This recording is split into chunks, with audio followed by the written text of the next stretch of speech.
vamos a ir y vamos a atrapar a los delincuentes a donde quiera que estén, a donde quiera que se escondan. Pueden correr, pueden esconderse por un tiempo, pero tarde o temprano la justicia los va a alcanzar. Por ahí andan rumores que quieren empezarse a vengar de la gente honrada, al azar. Hagan eso y no va a haber un tiempo de comida en las cárceles. Uno. Hace poco, la Dirección de Centros Penales sacó a los reos, a los presos, para que fueran a destruir las lápidas, las tumbas de los pandilleros. La gente lo aplaudió, aquí y afuera.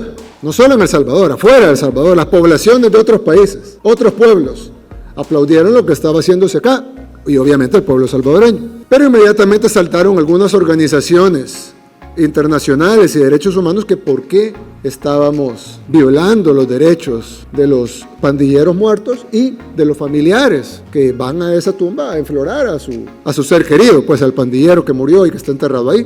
Bueno, en primer lugar, nosotros no estamos prohibiendo que los pandilleros tengan tumba. Creo que los derechos humanos, si bien nadie duda que los reos tienen derechos humanos, pero yo creo que algo que no se ha hecho y ningún procurador lo ha hecho antes, o por lo menos yo no recuerdo, discúlpeme si usted lo hizo y no me acuerdo yo, pero no han defendido los derechos humanos de la gente honrada. Mi nombre es Brian Avelar, soy periodista de revista Factum. Ah, otro, de George Soros, sí. ¿O no? Sí, nos financia la Open Society Foundation. ¿De George Soros? Sí, de George Soros. Ah, sí. ok, perfecto. Sí. O sea, De hecho, compañerito no es de gato encerrado del Faro, ¿verdad? No es secreto, presidente, lo tenemos en nuestra página. No, pero no nos quieren entregar los documentos. Tus amigos del Faro, que también son financiados por George Soros, no nos quieren entregar los documentos de las donaciones que reciben George Soros. A los amigos del Faro. Pero a ti también te vamos a preguntar, porque son dinero que están recibiendo de una fundación y no se me están declarando impuestos.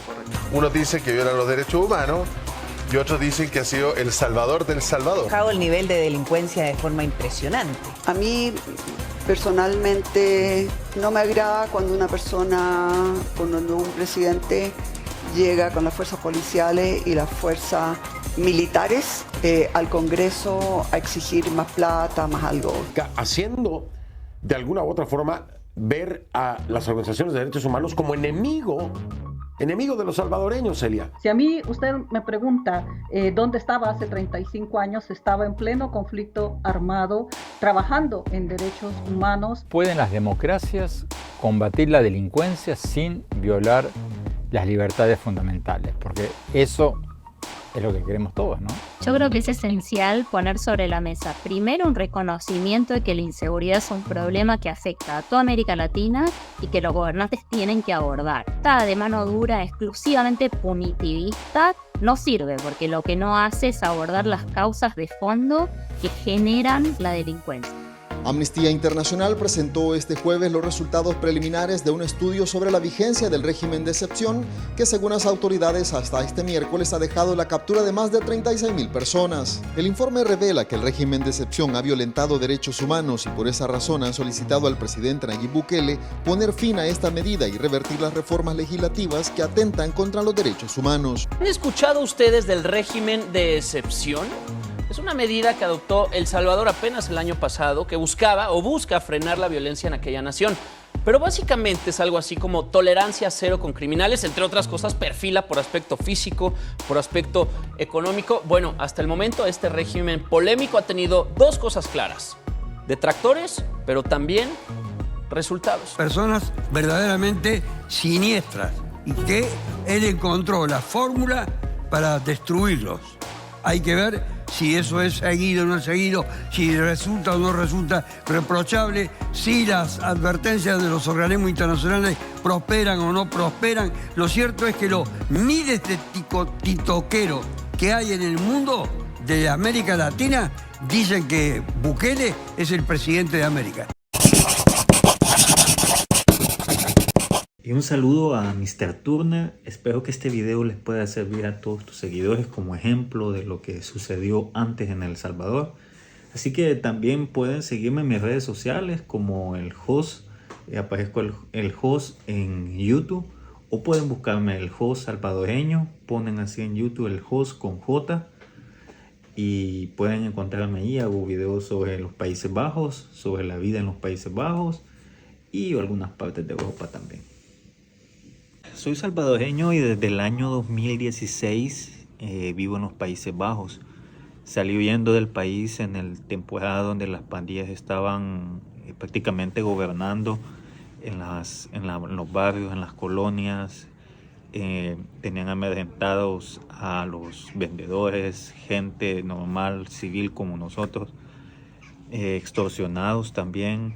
Entonces todo eso y la situación de las extorsiones pues me llevó a tomar la decisión de salir del país, huyendo por temor a las pandillas, por temor a que le pudieran hacer algo a mi familia y por darles un mejor futuro a mis hijos en el tema de seguridad, porque vivir en ese tiempo con miedo de que puedes salir de tu trabajo y te encuentras a un niño casi dispararle a alguien por no ser de la misma colonia, saber que te están extorsionando, te llaman por teléfono diciéndote ya conocen quiénes son, ya sabes quiénes son tus hijos, ya sabes quién es tu esposa, todo eso pues te dicen yo no quiero esto, antes que pase algo peor pues tengo que salir, y es lo que decidí hacer, salir del país.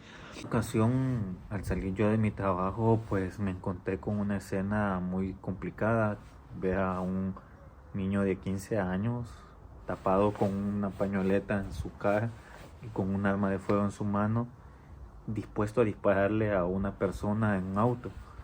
Iba saliendo de mi trabajo y me lo encuentro y lo veo cara a cara. Yo trabajaba cerca de mi casa y lo conocí, sabía quién era él y él sabía quién era yo.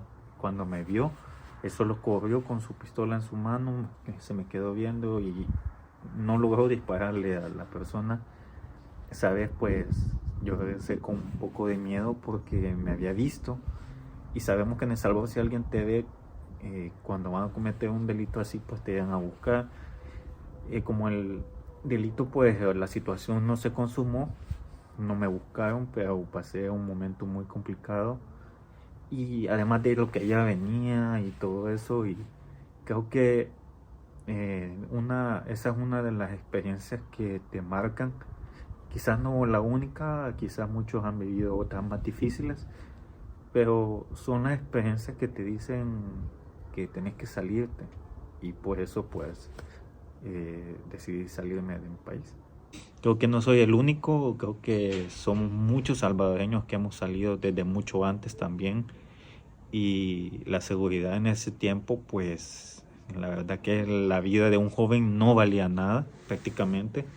Un joven allá en El Salvador pues desde que tienen 10, 11 años pues era un blanco perfecto para las pandillas. Entonces yo al tener niñas no quería que fueran influenciadas por ellos, ya que los pandilleros aún toman a las mujeres, a las jóvenes como sus novias a la fuerza, y si no pues las matan o las violan o bueno, hacían de todo. Entonces eso me llevó a tomar la decisión de salir del país hace ya más de 7 años. Y si me regresara quizás podría ser que volvería al país si la situación económica pues cambiara un poco.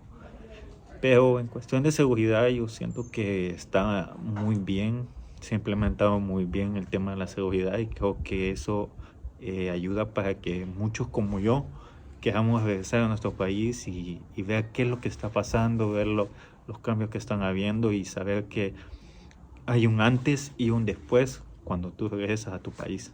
Llevamos 8 meses en esta guerra contra las pandillas y gracias a Dios la estamos ganando. Esta es una victoria demasiado sorprendente que está ahí cerca. Que quede claro que la gloria es para Dios y que es de Dios. Nosotros los seres humanos tenemos la dicha de ser instrumentos de Dios, todos nosotros, para llevarle paz, libertad y felicidad al pueblo salvadoreño. Y nosotros somos el instrumento para sanar esta tierra. Cada uno de ustedes son un instrumento de Dios para hacerlo. La paz no se consigue firmando acuerdos entre corruptos, repartiéndose el poder entre asesinos. La paz se construye con trabajo, con sudor, con esfuerzo y con la valentía que tienen ustedes y sus hermanos policías. Debe tener algo que le indica que uno es parte de algo más importante que uno mismo y que vale la pena arriesgar la vida, por eso que es más importante que uno mismo. son valores. Valores como la valentía, como el coraje, como la fortaleza, la disciplina, el patriotismo, el honor, la lealtad, el amor por el prójimo. Son valores fundamentales de la sociedad humana, pero son valores que se están perdiendo cada vez más en el mundo. Si ustedes ven noticias internacionales, se van a dar cuenta cómo los valores más importantes que tiene el ser humano, como el honor, la lealtad, la valentía, el coraje, el amor por el prójimo, son precisamente los valores que cada día se pierden más, que cada día hay menos. Y por eso ven como sociedades que parecía que ya lo habían logrado, ahora se van degradando, porque están perdiendo los valores que los hicieron grandes. Valores que probablemente no eran fuertes en esta tierra, y sí eran fuertes en otras tierras. Y por eso es que esas tierras crecieron y se hicieron grandes. Pero esos valores los están perdiendo ellos ahora. Y por el contrario, en El Salvador, los valores que antes estaban degradados en nuestro país, ahora son los más importantes. Y si no, mírense ustedes, hombres y mujeres jóvenes, que tienen todos estos valores. ¿Cómo no va a surgir una nación con valores así? ¿Cómo no va a surgir una nación que pone primero a Dios y que luego pone su trabajo y su esfuerzo con este tipo de valores?